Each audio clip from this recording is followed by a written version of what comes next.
आज की वीडियो में हम जो है वो नेटमेट्स के बारे में बात करने वाले हैं। रिसेंटली मुकेश अंबानी ने नेटमेट्स के अंदर जो है वो मेजोरिटी ऑफ शेयर एक्वायर कर लिया है, मेजोरिटी ऑफ स्टॉक जो है वो एक्वायर कर लिया। आखिर ऐसा क्यों? इसके पीछे का रीज़न क्या है? इसके पीछे का सबसे बड़ा मेन रीज़न ये है कि नेटमेट्स जो है वो धीरे धीरे इंडिया की फार्मास्यूटिकल इंडस्ट्री को जो है वो कंप्लीटली कैप्चर कर रहा है, ऑफलाइन भी प्लस ऑनलाइन भी।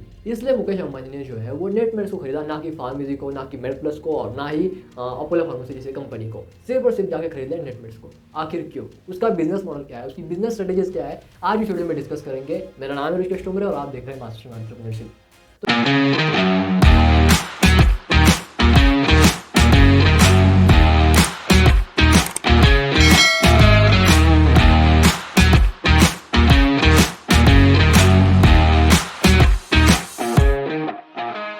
शुरुआत करते हैं अबाउट सेक्शन से। नेटमेट्स की जो शुरुआत है ना वो 2010 में की गई थी चेन्नई के अंदर। प्रवीण दाड़ा ने एक कंपनी शुरुआत की थी। प्रवीण दाड़ा और उनकी फैमिली को लगभग 100 साल का एक्सपीरियंस है फार्मास्यूटिकल इंडस्ट्री के अंदर। 1914 के अंदर जो है वो प्रवीण दाड़ा के दादाजी ने जो है वो फार्मास्यूटिकल इंडस्ट्री के अंदर अपनी बिजनेस स्टार्ट किया था। 1973 के अंदर इन्होंने अपना पहला फार्मास्यूटिकल मैन्युफैक्चरिंग प्लांट जो है वो स्टार्ट किया तमिलनाडु के अंदर, जिसका नाम था तमिलनाडु दाड़ा फार्मास्यूटिकल लिमिटेड, राइट। जिसे बाद में सन फार्मा ने खरीद लिया और अल्टीमेटली जो भी दाड़ा फैमिली थी उनको जो है वो बोर्ड ऑफ मेंबर की सीट्स मिल गई और इनका काफ़ी अच्छा चल रहा था। तभी 2010 के अंदर प्रवीण दाड़ा इनको ख्याल आता है कि यार इंडिया के अंदर धीरे धीरे ई कॉमर्स आ रहा है, लोग कपड़े प्रोडक्ट सारी चीज़ें ऑनलाइन खरीद रहे हैं, जैसे जैसे इंटरनेट बढ़ रहा है, तो क्यों ना मेडिसिन भी बेचे। मेडिसिन तो लोग खरीदेंगे ना ऑनलाइन, क्यों नहीं खरीदेंगे? इतनी सारी चीज़ें खरीद रहे हैं तो मेडिसिन भी खरीदेंगे। ऐसे करके इन्होंने जो है वो नेटमेट्स की शुरुआत की। लेकिन अब इनके सामने जो है वो दो चैलेंजेस आ गए थे शुरुआत के समय में। अब सबसे पहला चैलेंज ये था कि इनको जो है वो कस्टमर को अल्टीमेटली कन्विंस करना था कि वो जो है वो अपने नज़दीकी मेडिकल शॉप्स के पास जाके कोई भी मेडिसिन जो है प्रोक्योर ना करे, कोई भी मेडिसिन जो है वो ना खरीदे, बल्कि वो आए नेटमेट्स के ऊपर और अल्टीमेटली नेटमेट्स के थ्रू ही ऑर्डर करें, राइट। ये था सबसे पहला चैलेंज। दूसरा चैलेंज ये था कि अब उस कस्टमर को जो भी डिलीवरी देनी है ना वो कैसे दे, यानी कि लॉजिस्टिक। इन्होंने इन दो चैनल्स को बड़े आराम से जो है वो सॉर्ट आउट कर दिया और बड़े वही प्यारे तरीके से धीरे धीरे अपने बिजनेस को इवॉल्व करते गए। आज के डेट में नेटमेट्स जो है वो अपने पूरे बिजनेस इंडस्ट्री के अंदर जो है 5 बिजनेस मॉडल्स को फॉलो करता है, जिसमें से 3 जो बिजनेस मॉडल्स है वो पहले से ही है और 2 जो बिजनेस मॉडल्स है वो रिसेंटली इंटीग्रेट किए गए हैं, जो कि आने वाले 1.5 साल के अंदर जो है पूरी तरीके से इंप्लीमेंट किए जाएंगे। वो कौन से? सबसे पहला बिजनेस मॉडल होता है B2C बिजनेस मॉडल, उसके बाद में आता है B2B बिजनेस मॉडल, फिर आता है हमारा फ्रेंचाइजी बेस्ड बिजनेस मॉडल, उसके बाद में आता है हाइपर लोकल डिलीवरी मॉडल और फिर आता है हब बेस्ड मॉडल। इन 5 बिजनेस मॉडल्स को फॉलो किया जाता है। इनको मैं एक एक करके एक्सप्लेन नहीं करूंगा बल्कि बिजनेस स्ट्रेटेजीज के साथ ही समझाऊंगा। तो सबसे पहले शुरुआत करते हैं पहली बिजनेस स्ट्रेटेजी की, तो वो है डिस्काउंटिंग स्ट्रेटेजी।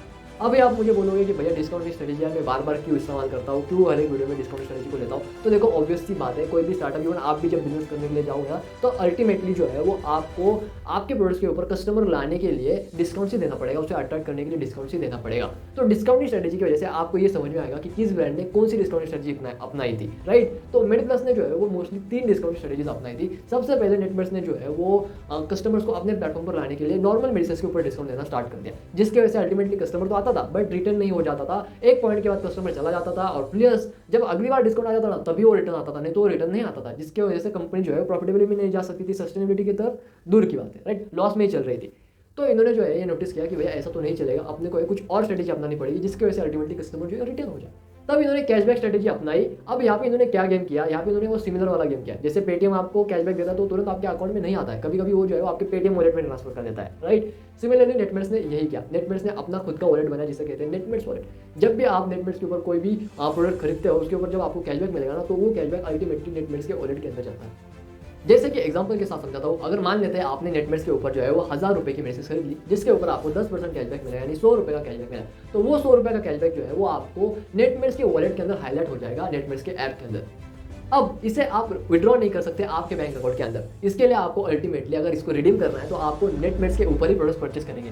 जब आप नेटमेट्स के ऊपर ही प्रोडक्ट परचेस करोगे ना तब आपको अनदर कैशबैक मिलेगा, तो वो वापस नेटमेट्स के वॉलेट में जाएगा, प्लस आपको वापस उस कैशबैक को रिडीम करने के लिए वापस नेटमेट्स के ऊपर शॉपिंग करनी पड़ेगी। तो ऐसे करके इन्होंने अपने कस्टमर्स को रिटर्न करवाया। फिर धीरे धीरे जब कस्टमर रिटर्न होने लगे तो इन्होंने देखा कि भैया कुछ वर्ग ऐसे है जो पर्टिकुलरली एक मेडिसिन के लिए ही आते हैं, ऑर्डर करते हैं और बाद में चले जाते हैं, फिर नहीं आते। ये हमारे लॉयल कस्टमर, ये हमारे पास ही उस मेडिसिन के लिए आते हैं। अगर इनको बनाए रखना है तो नेटफ्लिक्स के पास तो काफ़ी अच्छा डेटा था, तो उन्होंने क्या किया, उन्होंने लॉयल्टी मेंबरशिप स्टार्ट कर दी। अब लॉयल्टी मेंबरशिप जो होती है ना ये बेसिकली उन कस्टमर्स को दी जाती है जो कि आपके लॉयल है और एक पर्टिकुलर प्रोडक्ट के लिए ही आते हैं। तो इन्होंने कुछ स्पेसिफिक प्रोडक्ट्स के ऊपर जो है अपने लॉयल कस्टमर्स को डिस्काउंट देना स्टार्ट कर दिया, जिसकी वजह से इनका जो लॉयल कस्टमर है ना कि फार्मेसी के पास गया और ना ही 1mg के पास गया और ना ही मेड 24 के पास गया। समझ रहे हो बात को? तो इन्होंने ऐसे करके अपने कस्टमर्स को रिटेन करवाया। उसके बाद में इन्होंने जो है वो अल्टीमेटली कस्टमर रिलेशनशिप्स और कस्टमर रिलेशनशिप स्ट्रेटेजीज का इस्तेमाल किया, जिसमें से एक थी 4th नंबर की स्ट्रेटेजी, जिसका हम कहते हैं वैल्यू एडेड सर्विसेज। ये वो स्ट्रेटेजी है जो आपको जो है वो आपके कस्टमर को रिटेन करने में, आपके कस्टमर को जो है वो उसका एक्सपीरियंस, उसको हैसल फ्री एक्सपीरियंस कैसे करने में हेल्प करती है, जिसकी वजह से अल्टीमेटली उसे लगे वाओ क्या एक्सपीरियंस है, राइट। तो यहाँ पे बेसिकली नेटमेट्स क्या करता है, उसने सबसे पहले आपको जो है वो एक रिमाइंडर सेटअप करवा के दिया है। अब देखो, मान लेते हैं आप जो है नेटमेट्स के ऊपर जाते हो, मंथली वहाँ से कोई भी मेडिसिन जो है आप परचेस करते हो। मान लेते हैं एक ही मेडिसिन से आप हर महीने परचेस करते हो या फिर हर वीकली परचेस करते हो आप सेम मेडिसिन। तो नेटमेट्स का जो भी एल्गोरिदम होगा ना, वो आपको अल्टीमेटली रिमाइंडर दे देगा जब भी आपकी डेट आ जाएगी। यानी कि मान लेते हैं आप इस हफ्ते खरीदो, तो जैसे वीक एंड हो जाएगा ना, तो आपको सेकंड वीक की दवाई लेने के लिए वो रिमाइंडर दे देगा कि भाई सेकंड वीक की दवाई ऑर्डर कर लो, रेडी है, बस क्लिक कर दो। जैसे आप क्लिक कर दोगे ना, पूरा का पूरा ऑर्डर जो है वो रिपीट हो जाएगा, इंक्लूडिंग ट्रांजैक्शन। जैसे कि अगर आपने कैश ऑन डिलीवरी दिया है ना, तो medicine directly cash on delivery के थ्रू ही आपके पास आएगी, आपको कुछ भी करने की जरूरत नहीं होगी।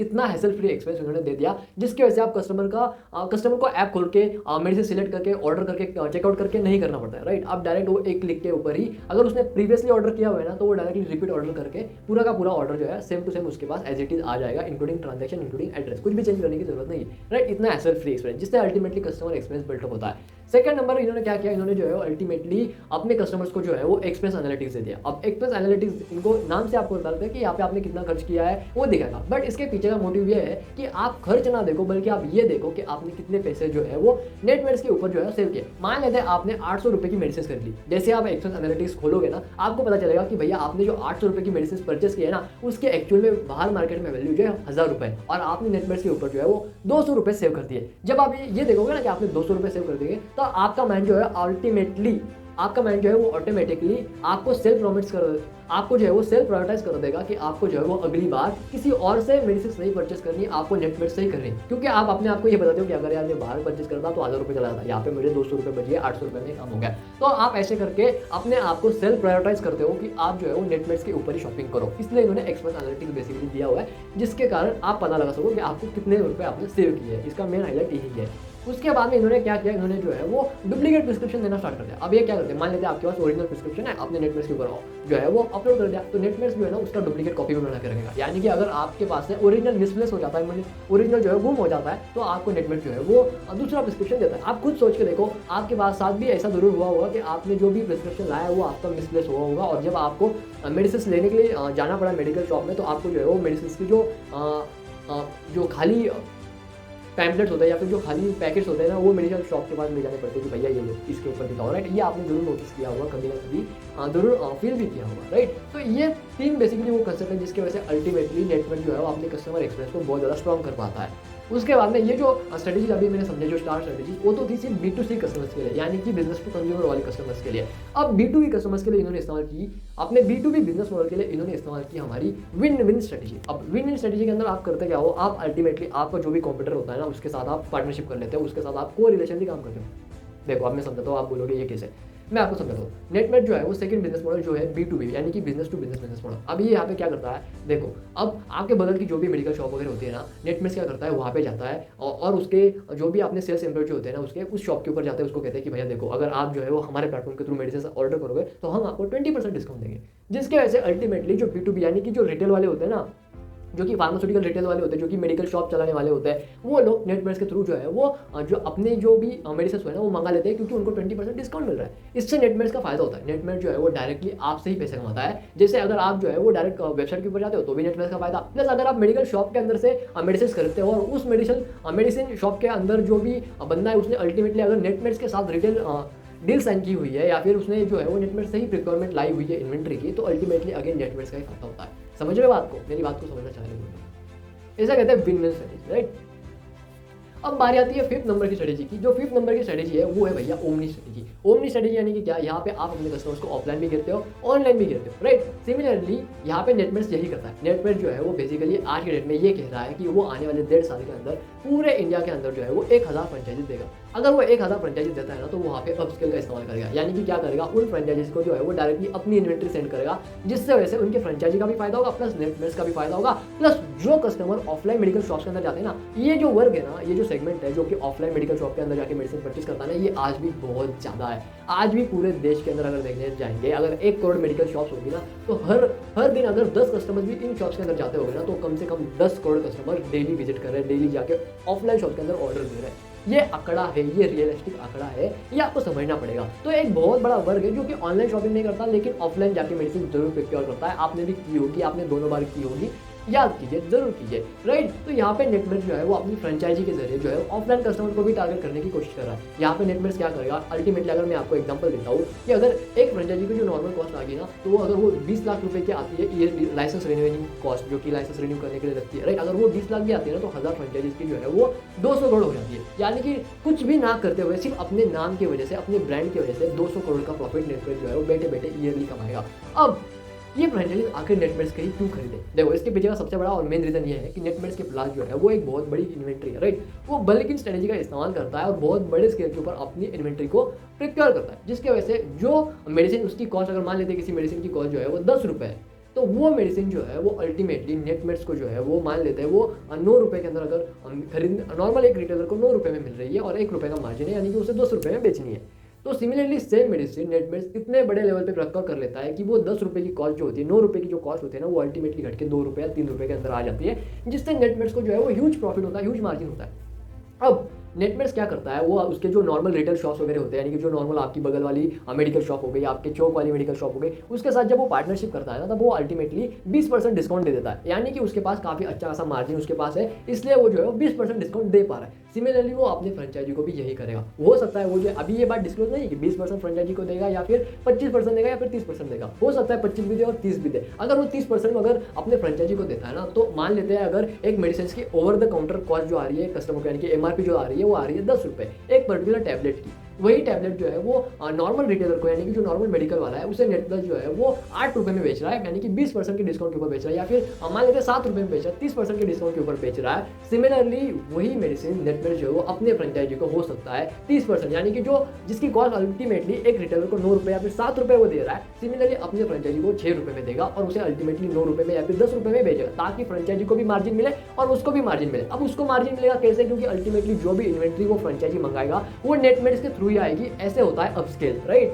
नेटमेट्स इसको पूरा इंश्योर करेगा, वो अपने क्लॉज में लिख देगा साफ साफ कि भैया आपको जो भी इन्वेंट्री आनी ना, वो आप हम ही से परचेज करोगे, आप किसी और से नहीं करोगे, राइट। जिसकी वजह से अल्टीमेटली नेटमेट्स का फायदा होगा, फ्रेंचाइजी का भी फायदा होगा। समझ रहे हो बात को? अब यही पे हाइपर लोकल डिलीवरी मॉडल का भी इस्तेमाल किया जाएगा, जिसकी वजह से अल्टीमेटली जो डिलीवरी की भी जो टाइम होगा ना, वो काफी ज्यादा रिड्यूस होगा, जिसकी वजह से नेटमेट्स के पास जो है वो डेटा ड्रिवन अप्रोच की वजह से अल्टीमेटली पूरा डेटा आ जाता है, जिसकी वजह से उसे पता चल जाता है कि उसे कौन सी इन्वेंट्री रखनी है, कौन सी इन्वेंट्री नहीं रखनी है, कौन सी मेडिसिन बिकेंगी, कौन सी मेडिसिन नहीं बिकेंगी। और जब उसके पास फ्रेंचाइजी भी आएगा ना, तब अल्टीमेटली उसके पास नेटमेट्स का पहले का ही डेटा है, जिसके कारण वो जो है अपने फ्रेंचाइजी को सजेस्ट भी कर सकेगा कि आप जो है ना ये मेडिसिन रखो, इस एरिया के अंदर इस पिन कोड से ये मेडिसिन जो है वो ज्यादा बिकती है, राइट। इतना डेटा उसके पास आज के डेट में अवेलेबल है, जिसकी वजह से अल्टीमेटली उसको अपने बिजनेस के अंदर सेल जनरेट करने में हेल्प मिलेगी, जिसकी वजह से उसके मार्जिन भी जनरेट होगी, फ्रेंचाइजी को भी फायदा होगा, उसको भी फायदा होगा। इसी के साथ साथ वो अपने खुद की रिटेल यूनिट्स भी जो है ओपन कर रहे हैं। रिसेंटली उन्होंने कर्नाटक के अंदर बेंगलुरु में जो है वो अपना पहला रिटेल यूनिट भी ओपन किया है, जो कि फ्रेंचाइजी नहीं, वो खुद कंपनी ओन करती है। बट यहाँ पे जो है वो कॉस्ट बहुत ज़्यादा आती है। आप मेडिप्लस को देख लीजिए, आप अपोलो फार्मेसी को देख लीजिए, इनके पास कॉस्ट बहुत ज़्यादा आती है अपनी खुद की स्टोर को ओन करने के लिए। लेकिन वही अगर ये फ्रेंचाइजी दे देते हैं तो इनको अल्टीमेटली कॉस्ट नहीं आती है, इनको सिर्फ और सिर्फ अपने नाम का पैसा लेना है और जो भी इन्वेंट्री ये फ्रेंचाइजी को देंगे उसका पैसा लेना है, और कुछ नहीं करना है। कस्टमर खुद चलते हुए नेटमेट्स के शॉप के अंदर आएगा, मेडिसिन पिक कर लेगा। अगर कोई ऑनलाइन ऑर्डर करता है तो इनका डिलीवरी बॉय नियरेस्ट फ्रेंचाइजी के पास वो ऑर्डर जाएगा, वहां से पिक कर लेगा, डिलीवरी बॉय जो है कस्टमर तो डिलीवर कर देगा, राइट। कितना आसान तरीका है, राइट। इसी की वजह से अल्टीमेटली मुकेश अंबानी ने देखा कि भैया नेटमेट्स जो है उसका जो फ्यूचर प्लान है वो इतना स्ट्रेटेजिक है, तो क्यों ना इसे एक्वायर किया जाए। इसकी वजह से उन्होंने जो है वो नेटमेट्स को एक्वायर कर लिया। अब आने वाले 1.5 साल के अंदर आप देखोगे फ्रेंचाइजी मॉडल और हाइपर लोकल डिलीवरी मॉडल जो है ना, पूरी तरीके से 1.5 साल के अंदर जो है वो ऑपरेशनल हो जाएगा अपने कंट्री के अंदर। नेटमेट्स जो है उसे ऑपरेशनल कर देगा, राइट। इसकी शुरुआत उन्होंने 2021 में ही की थी, धीरे धीरे वो एक एक सिटी के थ्रू आ रहे हैं, राइट। अब जो लास्ट स्ट्रेटेजी आती है ना, वो लास्ट स्ट्रेटेजी है, वो है भैया द ट्रांसपोर्टेशन स्ट्रेटेजी, यानी कि क्या कहते हैं हम इसे कहते हैं hub and spoke model, right. Hub and spoke model जो होता है ना, उन कंपनी के लिए होता है बेसिकली जो कि इन्वेंट्री के ऊपर काम करती है, जिन्हें अपनी इन्वेंट्रीज को अपने कस्टमर के पास पहुंचाना पड़ता है।